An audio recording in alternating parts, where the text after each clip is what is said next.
지난주에 이어서 하나님께서 찾아오실 때라는 주제로 두 번째 시간 이어가도록 하겠습니다. 하나님께서는 이스라엘 백성들을 이집트로부터 구원하기 위해서 불타는 호레산 떨기나무에서 모세를 부르셨습니다.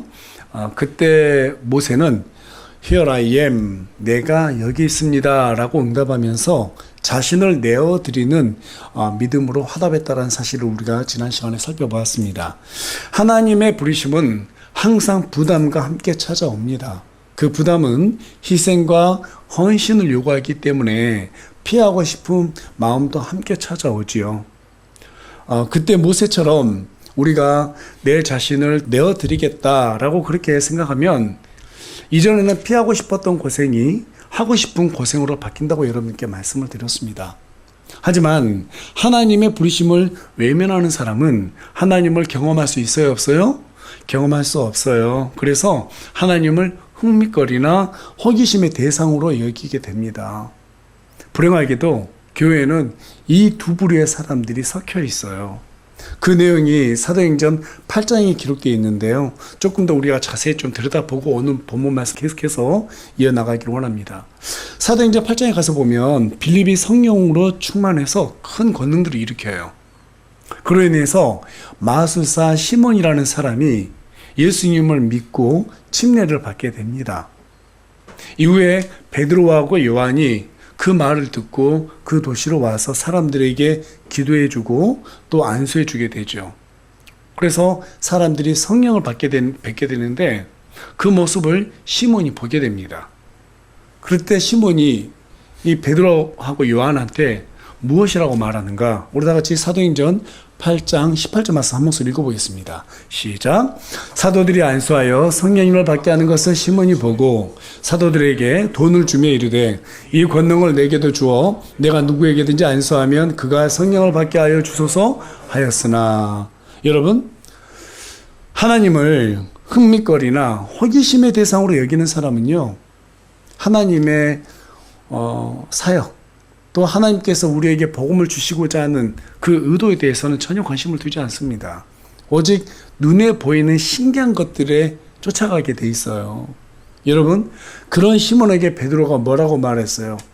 네가 지금 하나님의 권능을 돈으로 살 수 있는 줄로 생각했으니 그것들과 함께 썩어지리라 하면서 아주 강력한 저주의 말씀을 시몬에게 전달하게 되죠. 자, 이후에 빌립이 에디오피아 내시를 만나게 됩니다. 그때 에디오피아 내시는 이사야서 53장으로 추정되는 성경 기록들을 쭉 읽어보고 있었어요. 그런데 도무지 그 말씀 속에서 나타나는 그는 이 사람이 누군지를 알 수 없는 거예요. 갑작스럽게 이 사람이 누구지? 하면서 너무너무 궁금했던 거예요. 그래서 하나님께서 빌립을 통해서 에디오피아 내시를 만나게 했는데 빌립이 네가 그 내용을 내가 풀어서 설명해 줄게 하면서 에디오피아 내시에게 이사야서 53장 기록된 말씀을 쭉 풀어서 설명해 줬어요. 그때 내시가 그 설명을 듣고 하나님을 믿게 됩니다. 이때 에디오피아 내시가 어떤 반응을 일으키는가? 우리 다 같이 사도행전 8장 36절 말씀 한 목소리 읽겠습니다. 시작. 그들이 계속해서 길을 가다가 어떤 물에 다다름에 내시가 이르되 보라 여기에 물이 있으니 무엇이 내가 침례받는 것을 방해하겠느냐 하므로. 여러분, 지금 앞에서 우리가 살펴봤던 마술사였던 시몬하고 그 다음에 지금 여기 에디오피아 내시하고 어때요? 너무나 반응이 다르죠. 똑같이 예수님을 믿었단 말이에요. 그런데 한 사람은 눈에 보이는 그것을 신기한 호기심, 흥미거리로 여기고 하나님의 권능을 돈을 주고 살려고 했고, 또 여기 있는 내시는 어떻게 했어요? 내가 하나님을 믿겠다라는 거예요. 누가 내가 하나님을 믿었다는 이 증거를 드러내는 침례를 방해할 수 있겠느냐. 여러분, 우리가 이제 다음 주에도 우리가 침례식을 하게 되겠지만 침례라고 하는 것은요, 하나님과 사람들 앞에서 또는 마귀와 그의 천사들 앞에서 내가 하나님의 사람이라는 것을 만천하에 공개적으로 드러내는 거예요. 이게 바로 침례식을 하는 이유입니다. 무슨 말이에요? 지금 시몬 같은 경우에는 내가 하나님의 권능, 눈에 보이는 신기한 거, 그래서 사람들에게 내가 이런 사람이라는 것을 드러내고 싶은 마음에서 돈을 주고 사고 싶어 했지만, 지금 내시는 그런 것에 관심을 갖지 않아요. 내가 하나님의 자녀라는 거, 예수님을 믿자마자 너무 기쁨으로 벅차오른 거예요. 그래서 내가 하나님의 자녀라는 것을 선포하고 싶은 거예요. 똑같이 둘 다 구원받은 사람이에요. 똑같이 구원받았어도 여러분, 하나님 보시기에 어떤 사람을 기뻐하시겠어요? 어떤 사람? 자기를 드러내는 사람? 아니면 내가 하나님의 자녀라는 사실에 대해서 감격이 북차오르는 사람? 후자겠죠. 예. 하나님을 믿어도요, 똑같이 믿어도요, 이렇게 다른 사람들이 있다라는 거예요. 여러분, 기적이라고 하는 것은 하나님의 신실하신 약속과 그분의 뜻을 이루는 과정에서 필요한 수단일 뿐이지 그 자체가 본질일 수가 없습니다. 따라서 저와 여러분은 주님이 부르실 때 신비한 체험에 집중할 것이 아니라 주님이 우리를 부르신 목적, 그 목적을 생각해야 되는 거예요. 맞습니까? 예. 그래서 하나님은 모세가 호기심을 가지고 불타는 떨기나무로 가까이 다가왔을 때 뭐라고 하셨어요? 우리 다 같이 5절 말씀 읽겠습니다. 시작. 그분께서 이르시되 여기로 가까이 오지 말라.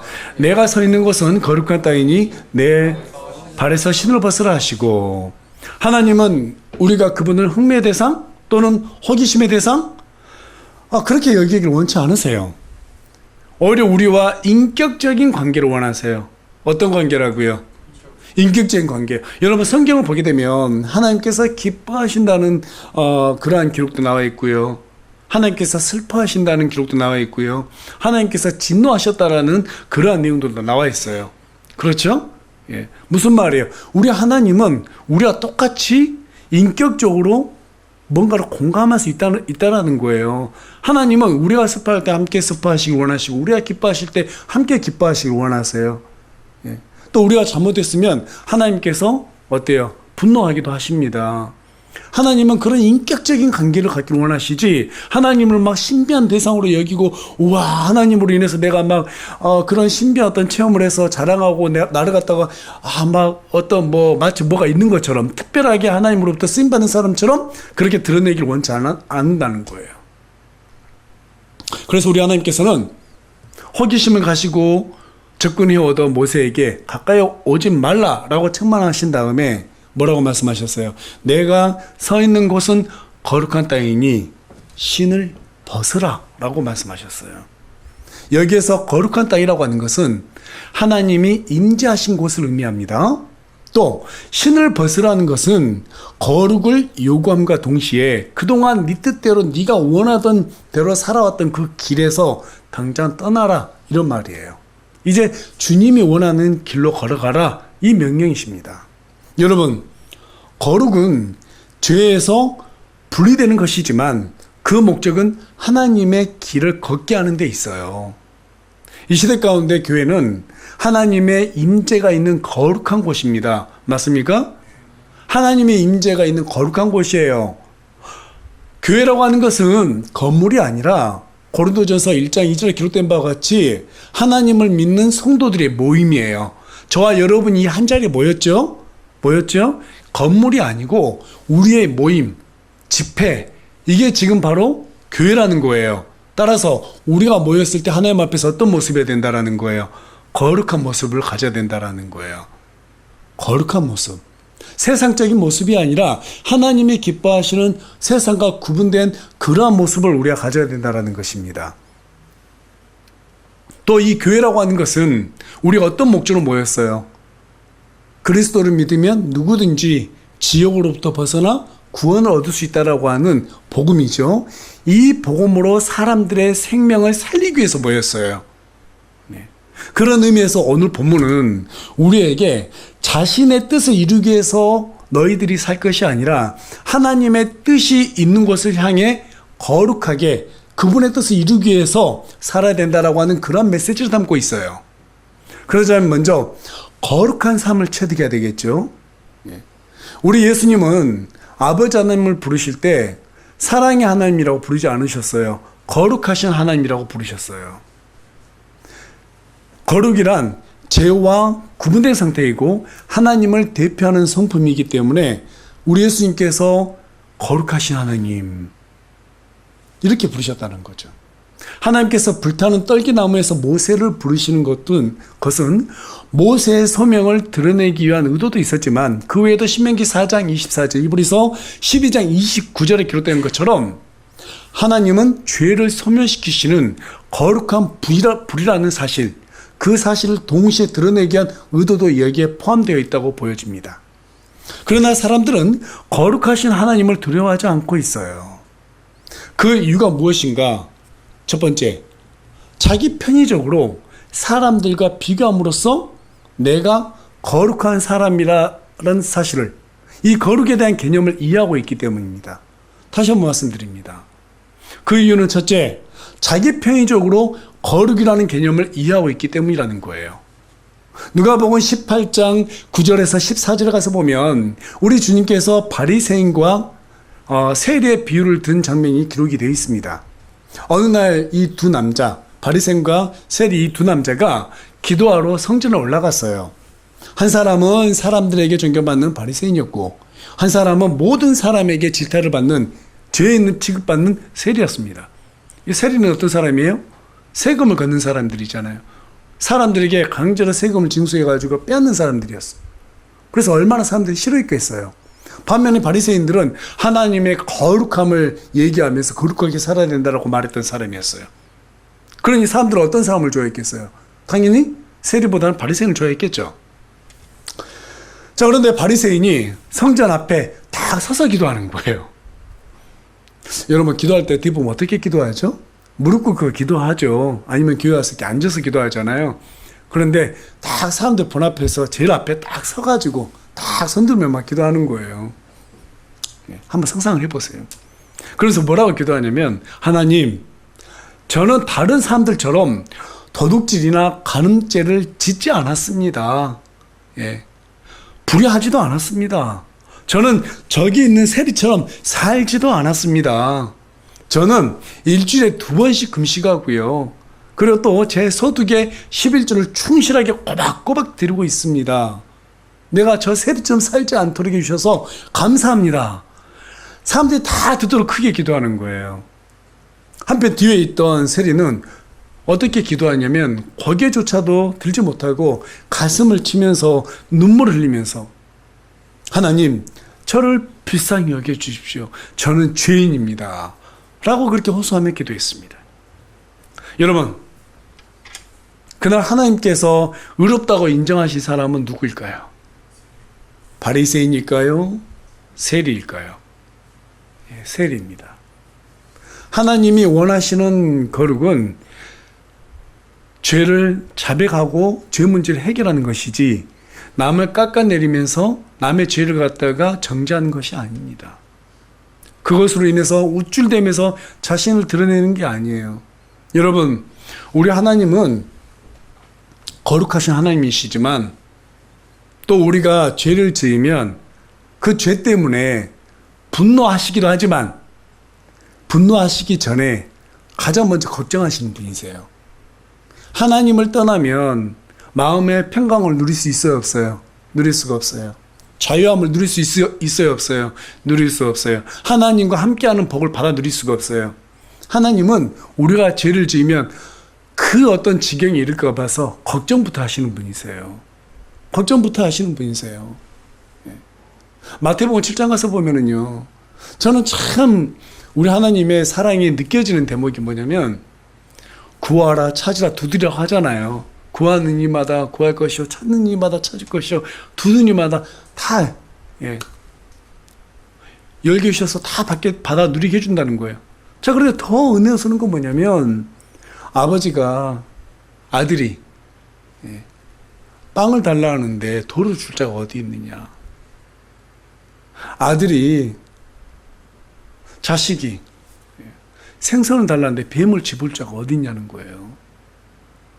사람들도 자기 자녀들을 귀하게 여기는데 하물며 하늘에 계신 아버지 하나님께서 얼마나 너희를 더 귀하게 여기겠냐는 거예요.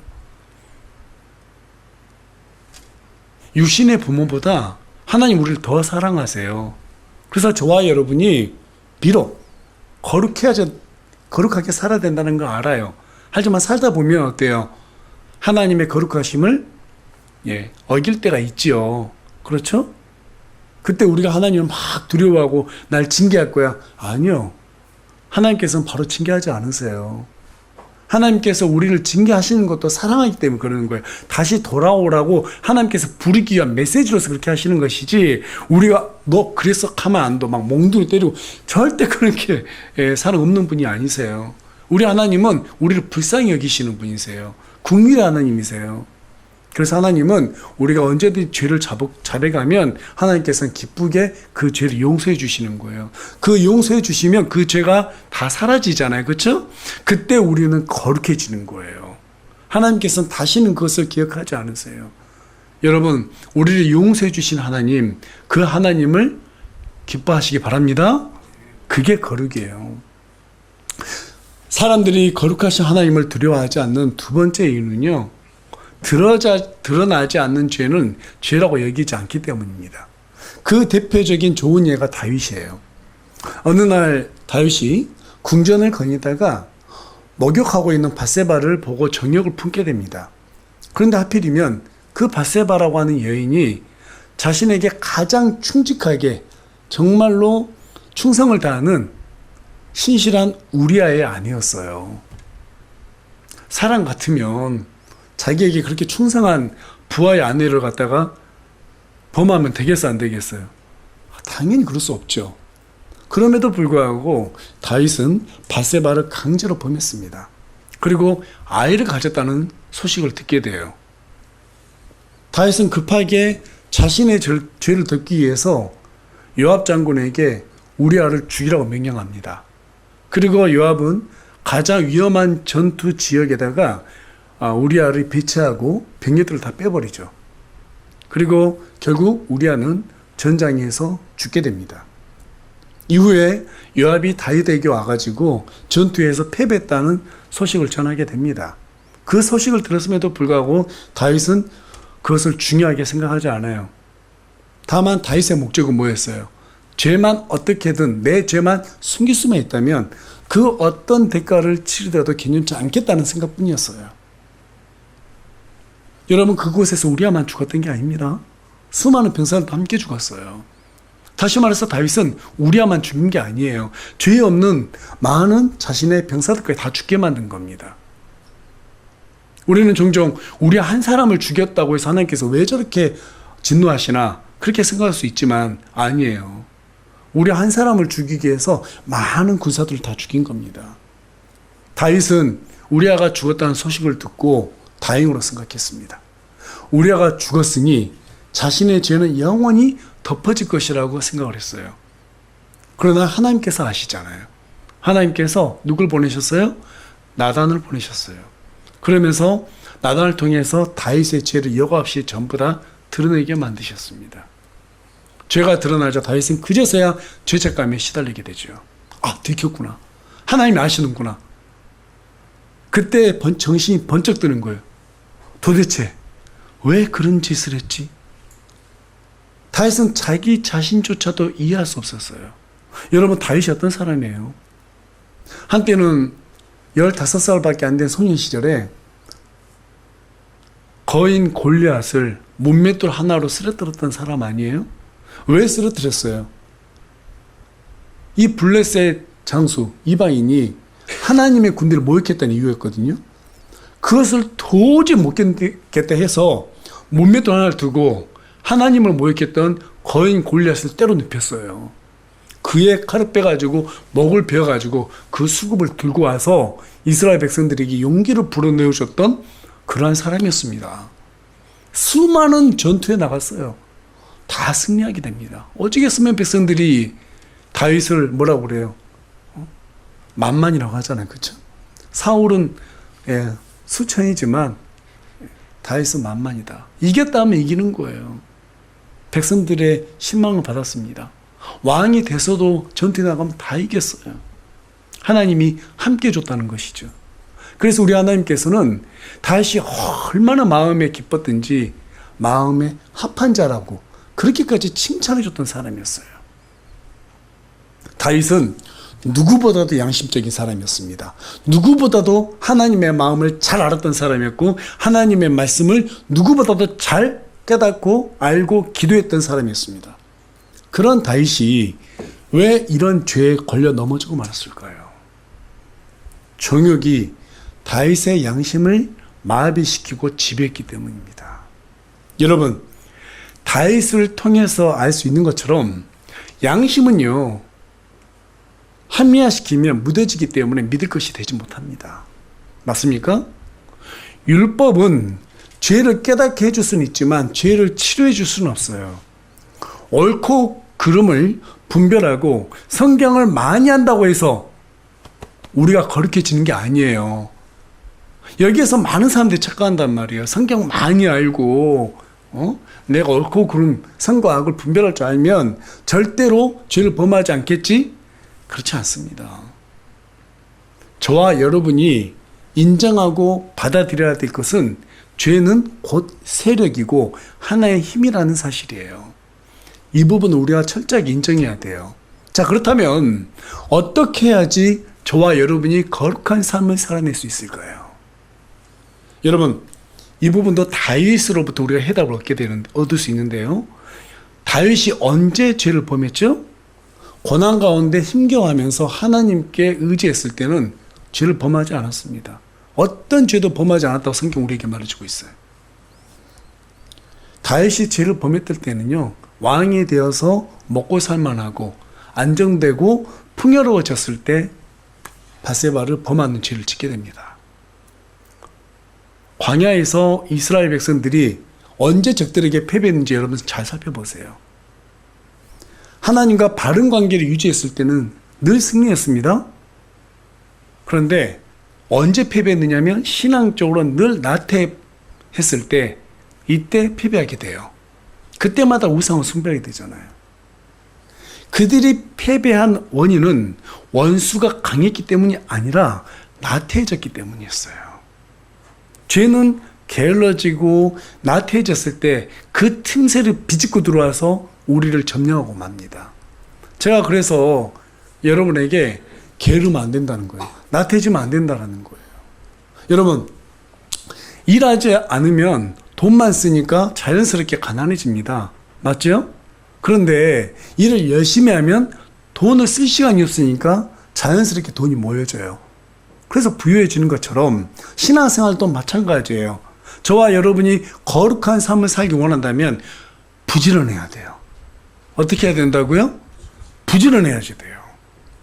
부지런히 하나님을 섬기면 죄 지을 틈이 있어요, 없어요? 없어요. 그게 거룩하게 살아갈 수 있는 유일한 비결이에요.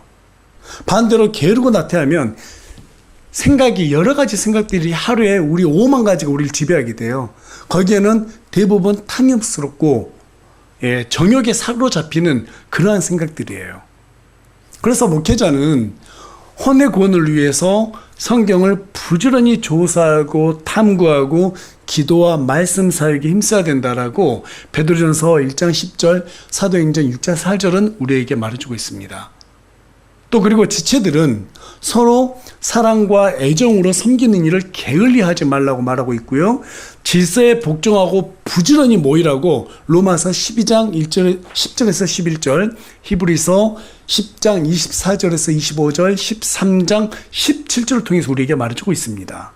따라서 저와 여러분이 거룩한 삶을 유지해 나가기 위해서는 뭘 하든지 간에 하나님의 영광을 위해서 부지런히 섬겨야 된다는 거예요. 어떻게 섬겨야 된다는 거예요? 부지런히 섬겨야 된다는 거예요. 네. 수요 예배도 꼬박꼬박 나오고 금요 예배도 꼬박꼬박 나오고 주일도 꼬박꼬박 날마다 교회 와서 기도하시고 내가 하나님의 사람이라는 그 정체성을 잊지 않기 위해서 우리가 처절하게 붙들어야 돼요, 하나님을. 그런데 그 부분이 한순간 딱 그치니까 다윗이 어떻게 됐어요? 정욕에 사로잡혀가지고 죄를 범하게 된 거예요. 다시 한번 말씀드립니다. 죄는 세력이에요. 여러분, 죄는 힘입니다. 우리가 나태해지고 게을러지면 그 틈새를 비집고 들어와서 우리를 완전하게 점령해버려요. 다윗도 그런 일을 당했다라면 저와 여러분은 어떻게 되겠어요? 훨씬 더 쉽게 당하지 않겠어요? 자, 그렇다면 하나님께서는 성경 기록들을 통해서 왜 우리에게 이 거룩하라고 이 부분을 왜 그렇게 강조하고 있을까요? 결론부터 말씀드리자면 하나님께서 가장 기뻐하는 게 뭐냐면요, 우리와 함께하는 거예요. 하나님께서 가장 기뻐하는 게 뭐라고요? 우리와 함께하는 거예요. 함께하는 거예요. 여러분, 손에 넘어져가지고 개똥을 탁 집었어요. 근데 그 사람이 털고 악수하자면 악수해요, 안 해요? 씻지도 않았어요. 개똥 묻은 사람이 와서 손을 내밀면 악수합니까, 안 합니까? 안 하죠. 왜 안 해요? 더러우니까. 하나님도 마찬가지예요. 죄라고 하는 더러운 것이 묻어 있으면 하나님은 그 사람과 함께 해줄 수가 없어요. 그래서 맥체인 목사님은 이렇게 말씀하셨습니다. 하나님이 복되게 하시는 것은 뛰어난 재능이 아니라 예수 그리스도를 닮는 것이다. 거룩한 사람은 하나님의 손에 들린 막강한 무기다. 우리가 거룩해졌을 때 하나님께서 우리와 함께 해줄 수 있잖아요. 그런데 그 하나님이 어떤 하나님이에요? 하늘과 땅을 창조하신 하나님이세요. 모든 바다들을 창조하셨어요. 그 속에 있는 물고기들을 다 창조하셨습니다. 산들을 창조하셨어요. 거기 있는 나무들과 짐승들 전부 다 하나님께서 창조하셨어요. 우리 인간은 흙으로 다 만드셔서 창조하셨습니다. 이 우주 만물 전부 다 하나님께서 창조하셨어요. 여러분, 이게 기적 아니에요? 맞죠? 마귀에 들린 사람이 치료되고 병든 사람들이 치료되는 것도 기적이에요. 근데 그보다 더 큰 기적이 이 눈에 보이는 만물이 창조된 겁니다. 그 창조자 하나님께서 저와 여러분과 함께 해주신다면 이것보다 더 큰 복이 어디 있어요? 이것보다 더 큰 복이 어디 있습니까? 이스라엘 백성들이 이집트에서 탈출했습니다. 앞에는 홍해예요. 이제 주께 승리권 했을 때 하나님께서 어떻게 하셨어요? 홍해 바다를 갈라버리시잖아요. 사람들이 누가 그걸 생각을 했겠어요? 배를 보내주시겠지, 이 정도는 생각할 수 있겠죠. 그런데 아니에요. 하나님께서는 바다를 갈라버리세요. 그들을 구원하기 위해서. 누가 상상이나 할 수 있었겠어요? 그것을 지나가는데 옆에 물이 벽이 돼 있어요. 갈라져가지고. 얼마나 놀라운 겁니까? 그런 일을 하실 수 있는 그 하나님께서 저와 여러분과 함께 해주신다는 거예요. 성경에 기록된 하나님이 저와 여러분과 진짜로 함께 해주신다는 거예요. 그런데 한 가지 조건이 필요하다는 거예요. 그게 뭐예요? 거룩하라는 거예요. 죄와 떨어져 있으라는 거예요. 그리고 하나님께 구하라는 거예요. 그럼 내가 무엇인지 다 들어주겠다. 내 강한 손을 너에게 다 보여주겠다. 이렇게 하나님께서는 성경 기록을 통해서 우리에게 말해주고 있단 말이에요. 여러분, 우리가 그렇게 거룩하게 살아갈 때 하나님의 능력뿐만이 아닙니다. 세상이 줄 수도 없는 평강과 자유를 기쁨으로 우리에게 선물로 주시는 거예요. 그 기쁨을 맛본 사람들은요, 그것이 얼마나 귀한지 너무나도 잘 알아요. 저는 여러분이 하나님께서 주시는 이 평강과 기쁨을 맛보기를 소망합니다. 그렇게 해서 자유롭게 되기를 원합니다. 그게 얼마나 소중한지 알았으면 좋겠어요. 한 번 정도는 내 모든 걸 내려놓고 하나님 앞에 기도함으로써 하나님께서 주시는 그러한 복들을 한번 받아 누려보세요. 그때 느껴지는 게 있어요. 아, 내가 부족한 것들이 결핍이 채워졌구나. 이것이 기쁜 게 아니고 하나님께서 나와 함께 해주셨구나. 여기에서 더 큰 기쁨을 누리게 됩니다. 기도 응답으로 누리는 기쁨은 두 번째예요. 나 같은 존재에게 하나님께서 함께 해주셨다고 믿겨지지 않는 거예요. 그게 가장 큰 기쁨이 되는 거예요. 그래서 이 기쁨을 아는 사람들은요, 하나님께서 어떻게 하면 떠나가는지도 알아요. 어떻게 하면 떠나가세요? 죄를 지으면. 그래서 죄를 짓지 않기 위해서 노력하는 거예요. 그래서 다윗이 하나님 앞에 그렇게 매달렸던 거예요. 그렇게 매달렸던 거예요. 그런데 단 한 번 방심했을 때 죄를 범하게 돼요. 기쁨도 사라져 버렸어요. 자유도 없어요. 구속돼 버렸어요. 죄에게 갇혔어요. 마음에 평강도 없어요. 막 불안해요. 죽겠는 거예요. 왕이라는 왕관 자체가 중요하지 않은 거예요. 하나님이 자기를 떠났다고 생각하니까 다윗이 초조하고 불안했던 거예요. 저와 여러분이 기쁨을 잊지 않기 위해서는 어떻게 살아야 돼요? 거룩하게 살아야 돼요. 거룩하게 살아야 돼요. 하지만 여러분, 거룩의 목적은요, 하나님의 뜻을 이루는 것에 있기 때문에 죄를 짓지 않는 것에서만 완성되는 것이 아니라 하나님의 길로 걸어가는 곳, 그곳에서 완성이 되는 것입니다. 여러분 동의하십니까? 그래서 우리 하나님은 그 길을 알려주기 위해서 모세에게 자신에 대해서 알려주세요. 우리 다 같이 6절 말씀 읽겠습니다. 시작. 또 이르시되 나는 내 아버지 하나님 곧 아브라함의 하나님 이삭의 하나님 야곱의 하나님이라 하시니 모세가 하나님 뵙기를 두려워했으므로 자기 얼굴을 숨기니라. 하나님께서 자신을 뭐라고 소개하셨어요? 아브라함의 하나님, 이삭의 하나님, 야곱의 하나님이라고 소개하셨습니다. 그렇게 모세에게 알려주셨던 것은 아브라함의 씨를 통해서 한 민족을 이루고 그 민족을 통해서 메시아를 내겠다. 온 인류를 지옥으로부터 구원하게 하는 그런 메시아를 내겠다라고 하는 그 약속이 그들에게 있었기 때문에 모세도 그것을 알았기 때문에 하나님께서 이 부분을 강조하셨던 거예요. 자, 그때 모세가 뭘 느꼈을까요? 아, 내가 그 일에 쓰임받는 도구가 되겠구나. 알았을까요? 몰랐을까요? 당연히 알았죠. 여러분, 이 언약 속에는 뭐가 있어요? 복음이 들어가 있어요. 이 복음을 통해서 하나님께서는 모세가 앞으로 가야 할 길을 선명하게 보여주셨습니다. 여러분, 복음이 하는 일은 우리로 하여금 하나님을 알게 하는 거예요. 복음은 하나님을 만나게 해주고 사람이 마땅히 걸어가야 그 길을 보여줍니다.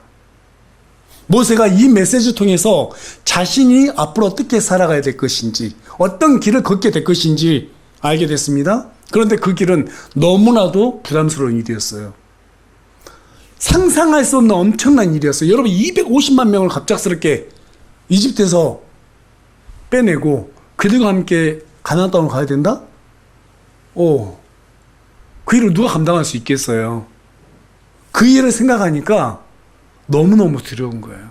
너무너무 두려운 거예요. 그래서 모세가 하나님의 얼굴을 숨겼다. 하나님 앞에 자기 얼굴을 숨겼다라고 오늘 본문을 기록하고 있습니다. 여러분, 오늘날 왜 교회들이 거룩을 잃어버리고 타락의 길을 걷게 되었는가? 이 부분도 저와 여러분이 살펴보길 원합니다. 하나님이 원하는 길로 걷지 않았기 때문이에요. 그게 답이에요. 아무리 열심히 살고 선한 일을 많이 해도요, 하나님이 원하는 길이 아니면 교만해지고 타락하게 돼 있습니다. 이스라엘의 초대왕 보십시오. 처음에는 얼마나 겸손했어요. 얼마나 하나님을 사랑했어요. 하나님 원하는 길로 잘 걸었잖아요. 하지만 시간이 지나면서 하나님보다 자신의 판단을 앞세우기 시작했습니다. 그리고 마침내 블레셋 전투에서 절대로 왕이 들여서는 안 되는 게 제사였잖아요. 사무엘만 할 수 있었잖아요. 사무엘이 늦어지니까 그것을 기다리지 못하고 본인의 힘으로 이 전투에서 승리하겠다 하면서 자신이 직접 제사를 집리했다가 하나님으로부터 버림받고 말았어요. 여러분, 아무리 급해도 거룩은 신중해야 됩니다. 어떻게 해야 된다고요? 신중해야 돼요. 내가 아무리 내 마음속에 욕정이 들어오고 아무리 탐욕이 들어와도 신중해야 돼요. 누릴 수 있어야 돼요. 절제하지 않으면 우리는 거룩을 금방 침해하고 맙니다. 거룩은 하나님의 질서를 무시하면서까지 열심을 내는 것이 아니에요. 가장 안전한 길은 하나님께 쓰임받았던 사람들이 터놓은 길입니다. 그 길을 따라갈 때 가장 안전하게 하나님과 동행할 수 있어요. 교회들이 그 길에서 이탈했기 때문에 오늘날 교회들 봐보세요. 돈, 정치 이념, 탐욕과 쾌락으로 하나님의 거룩하심을 심각하게 훼손하고 있습니다. 그 결과 교회가 세상을 걱정하는 것이 아니라 세상이 오늘날 교회들을 걱정하게 되었어요. 이제는 사람들이 목사라고 하면 일단은 한쪽 눈을 감고 봐요. 불과 30-40년 전만 하더라도요, 교회 목사, 장로 하면 되게 존중받는, 존경받는 위치였거든요. 지금은 사람들이 전부 다 이렇게 봐요. 안 좋게 봐요. 교회 그러면 저 교회 또 이상한 교회 아니야? 실로 뜨고 봐요. 참 답답한 것은 많은 교회들이 인간적인 어떤 지혜로다가 자신들만의 교리를 만들고 자신들의 전통을 만들었어요. 그 전통에서 벗어나면 사람들을 불안하게 만들어놨어요. 목사들 앞에서 멋진 가운 입고 막 축도해주고 그러면은 복 받는 줄 알아요. 여러분 그 성경에 그런 내용이 있어요? 없어요? 없어요. 예. 한국 바구니 막 돌리면서 그래야지 돈을 내게 만들고 그래 복 받는다 거짓말하고. 성경에 그런 내용 없습니다. 즐겨내는 자를 하나님께서 기뻐하신다고 그랬잖아요. 그렇죠? 그걸 억지로 내게 만드는 거잖아요. 억지로라도 내야지 그 사람이 복 받는다 하면서. 그런 말 있어요? 없어요. 하나님이 원하는 것을 모르기 때문에 오늘날 많은 사람들이 하나님의 이 거룩하심을 함께 침해하고 있는 거예요.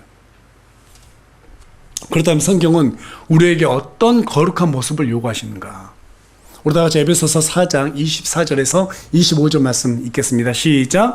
또 너희가 하나님을 따라 의와 참된 거룩함으로 창조된 새 사람을 입을 것을 가르침을 받았으나 거짓말을 버리고 각 사람이 자기 이웃과 더불어 진리를 말하라. 우리는 서로 지체들이니라. 여러분 여기에 보면은 하나님을 따라 의와 참된 거룩함으로 창조된 새 사람을 입으라고 그랬어요.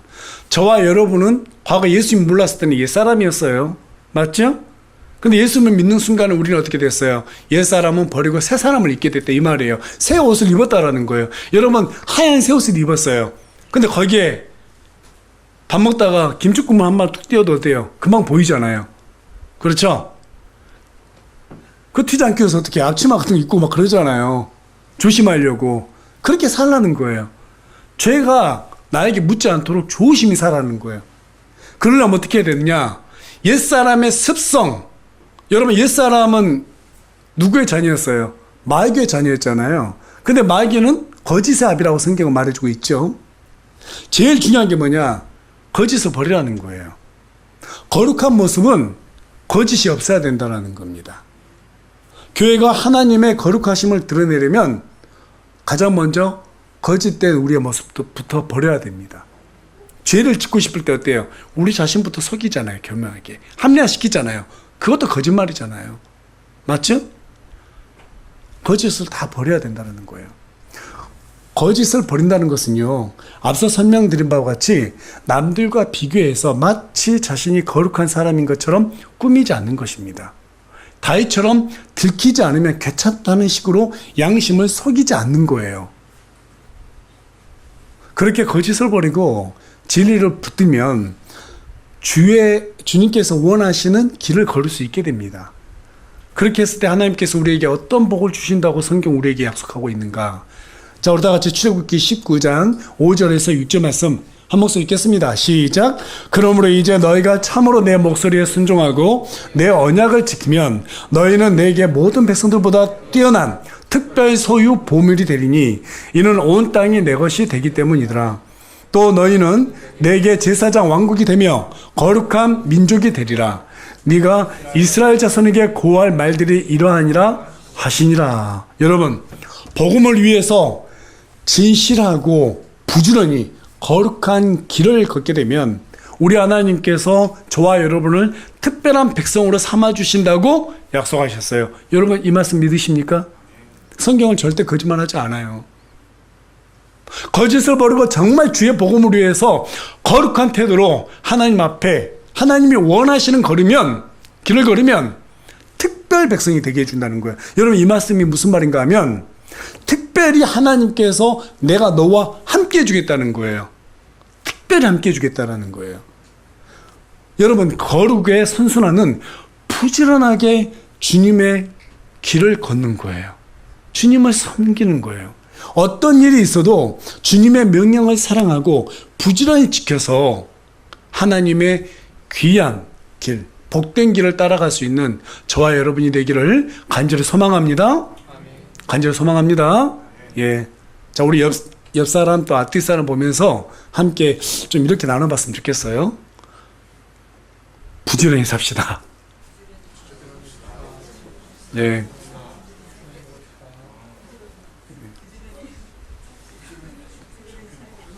예, 부지런히 살아야 돼요. 부지런히 살아야 돼요.